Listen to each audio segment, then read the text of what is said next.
And now, Football Friday Night Extra. Sponsored by Johnny's Pizza House, Big Frog Custom T-shirts and more, and LA Auto Sales.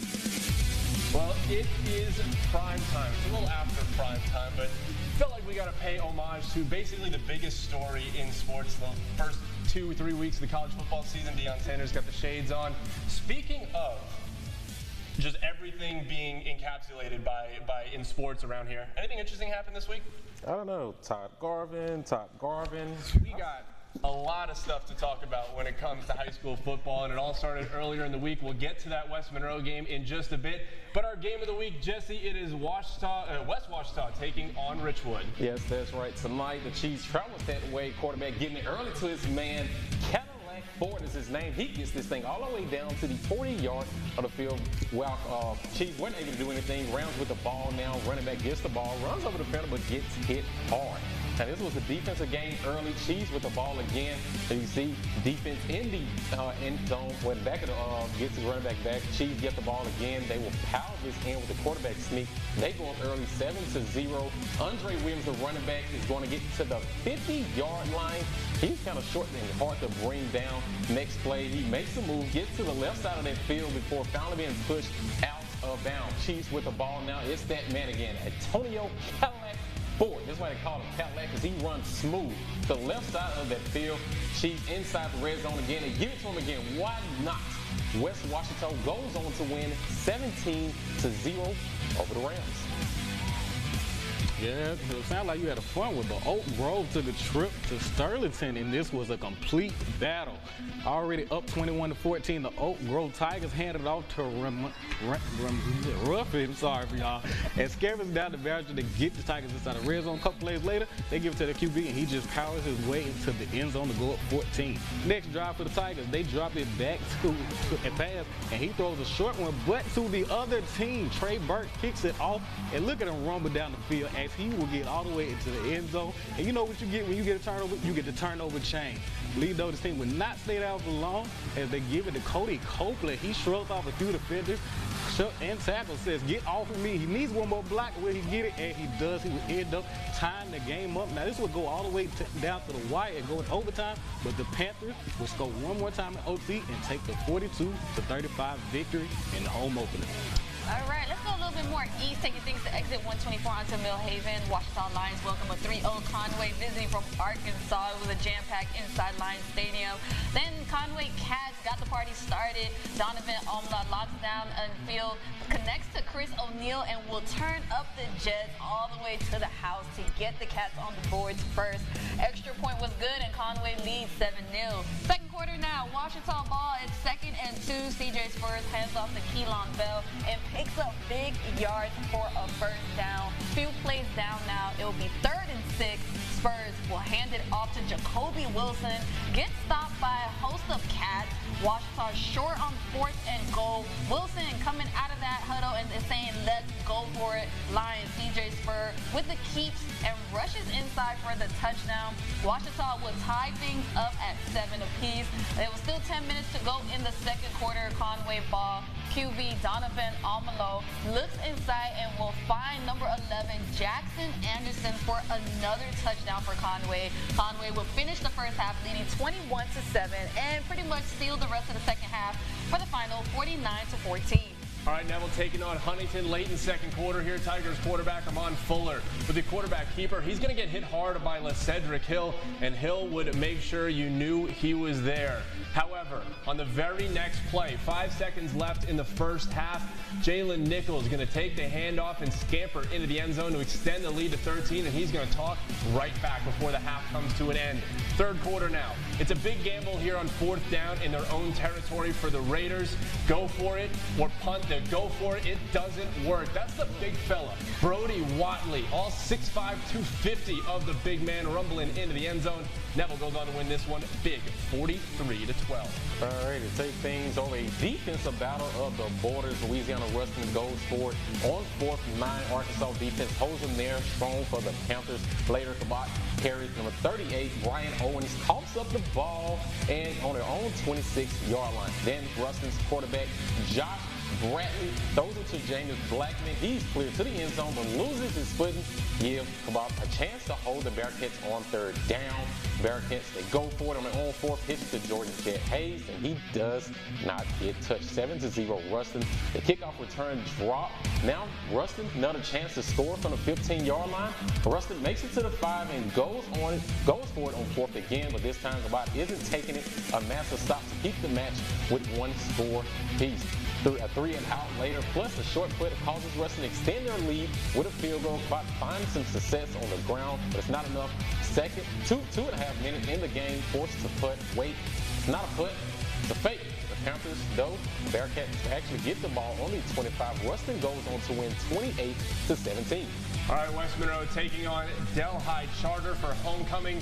First game for the Rebels in the post-Todd Garvin era. That man, Kevin Davis, calling plays for the first time as a head coach. First play from scrimmage. No better way you can really draw up your first play as head coach is Caden Willis. Taking the handoff, he's going to shake off a couple Gators before galloping into the end zone. Rebels out in front early. It is 7-0. Few drives later, Hayden Federico going to go deep to his favorite target. This is David Moore going to come down with the ball. The front corner of the end zone gets pushed out of bounds. Rebels extending their lead to 14. Guys, it wasn't just the offense enjoying themselves.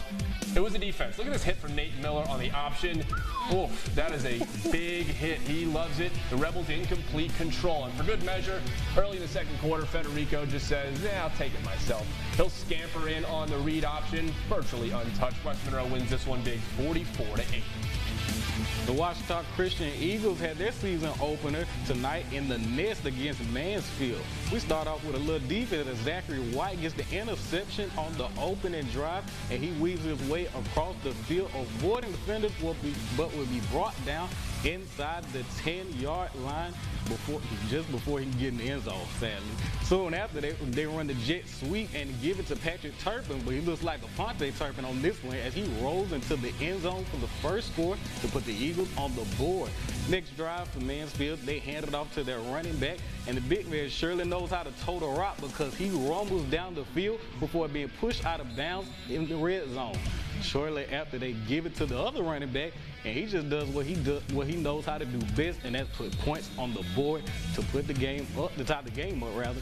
Zachary White already has an interception in this game, but this time he's going to show off some moves in the backfield as he hands it off gets the handoff and trots into the end zone for 6.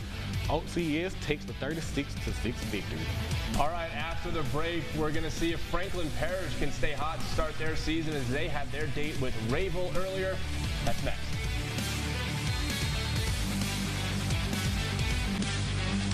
All right, welcome back inside Fox 14 Studios for Football Friday Night Extra. Guys, you see this list in my hand? It means a lot more good games that we can get to. Dominique, let's start off with a very impressive Franklin Parish team taking on Rayville. That's right. The Franklin Parish Patriots took the quick trip north to take on Rayville Hornets. The Patriots are already in Hornets territory as quarterback Desarian Ellis will hand it off to number 5, Keon Martin, who has room up the middle and will push his way for a first down for the Patriots. Then later in the drive, Ellis hands it off to his running back Martin for the Patriots touchdown. It's 7-0 now for the Patriots. Now to the first play of the second quarter, it's 14-0 Patriots, but the Hornets are hoping to get something started. Hornets QB passes the ball to number 0 and is caught, and he got room down the sideline and walks it in to cut the score to 14-6.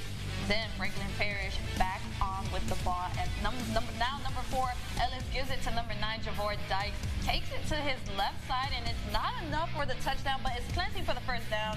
Then very next play, Ellis hands it off to Dykes, and he finds the pay dirt for the Patriots. Franklin Parish goes on to win this one, 45-20.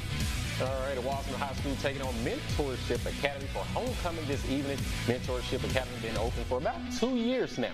Now, Wildcats start things off fast. First possession for the Wildcats, Atron Mason, a.k.a. Ice Trey. And he's the definition of all gas, no brakes. Slow down, Trey. Do you even have a license and proof of registration to be going that fast? He takes it to the right side of the field, hits the sideline, goes all the way home, I guess, for the first score of the night. Next possession for Wasman. This time the quarterback, Tristan Wooten, takes it up himself up the middle, makes the first and second defender miss, gets about 34 yards for a penalty, then brought down. Next play, Wooten finds Zion Weeks for the receiving. On the other side, some nice yards. 2 plays later, Eric Griffin powers his way into the end zone for the score.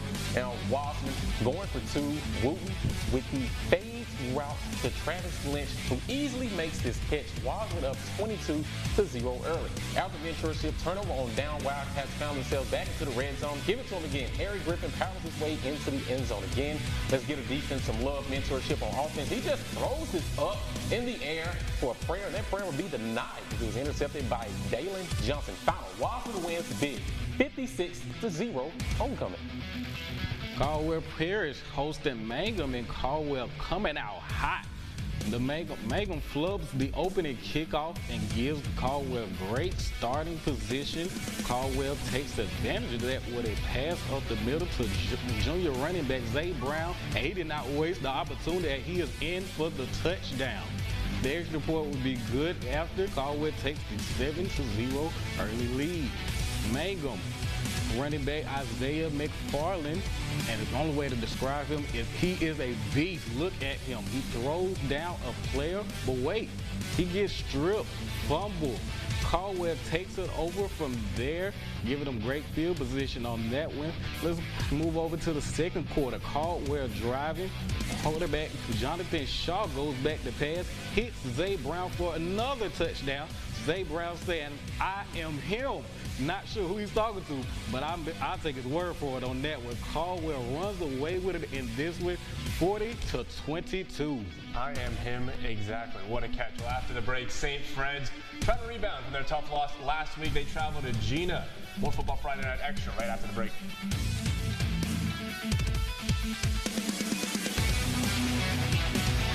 Inside the Fox 14 studios,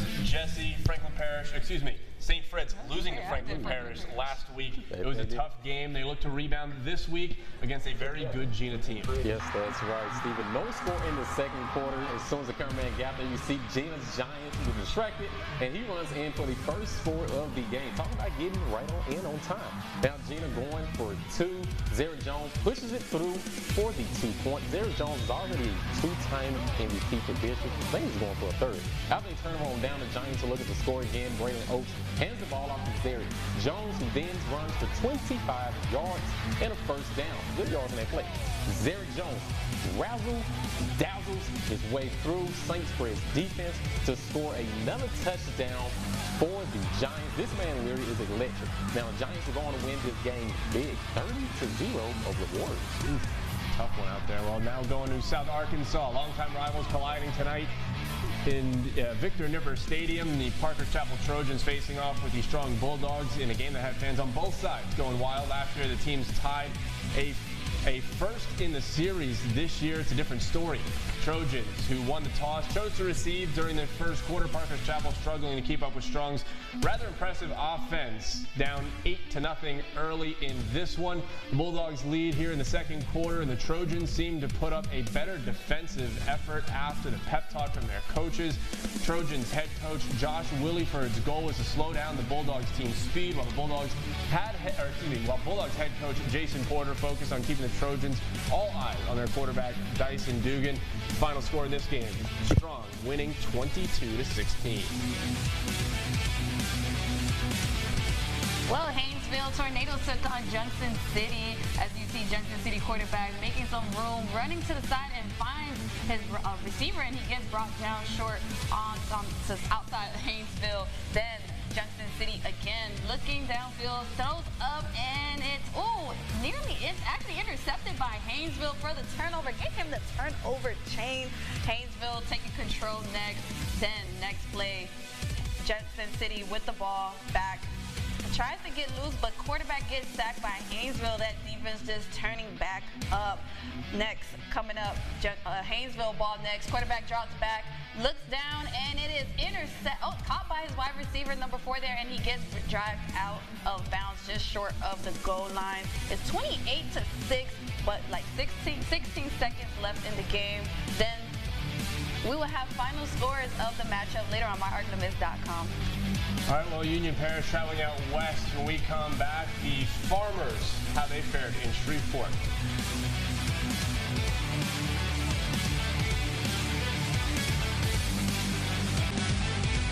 All right, back inside the Fox 14 studio. Some more great games to get you to. Union Parish traveling out to Shreveport tonight. Let's get you the highlights. The Farmers taking on Captain Shreve. Do we have those highlights exactly? I don't think we do. We may not. We'll get to those highlights a little bit later on our website, myarklamiss.com. We'll send things over to General Trask and Homer, actually. All right, the ball gets handed to Cameron Williams. Ooh, that's probably my cousin. And he is brought down by the Homer defense of General Trask. General Trask will try to answer back. Then it's Williams again for the touchdown. Homer tries to answer back and is caught by Brandon Williams. That's probably my other cousin too. Well, and we'll see what the final score is on myarklamiss.com later on. All right, we got more scores, or do we get that video in? I believe we do have that video in of Captain Shreve and Union Parish going at each other in Shreveport. As Captain Shreve with possession of the ball, running back going to take it left side. He's going to get dragged down. More on possession for Captain Shreve. Another run, this time up the middle, dragging his way just short of the end zone. This game, does it look like to be at the Independence Bowl out in Shreveport? I believe it is. That ball up the middle, into the end zone. Captain Shreve getting on the board. This was a tight game through and through. The Farmers running to the right side. His running back gets dragged down. He's going to take it all the way down inside the 10 to the 5 before being pushed out at the 5-yard line. Union Parish on the quarterback exchange. It looked a little funky, but 6 points is 6 points. We'll have the final score on our website, myarklamiss.com. All right, a lot more final scores to get you through tonight. Some of the games we didn't get to right now.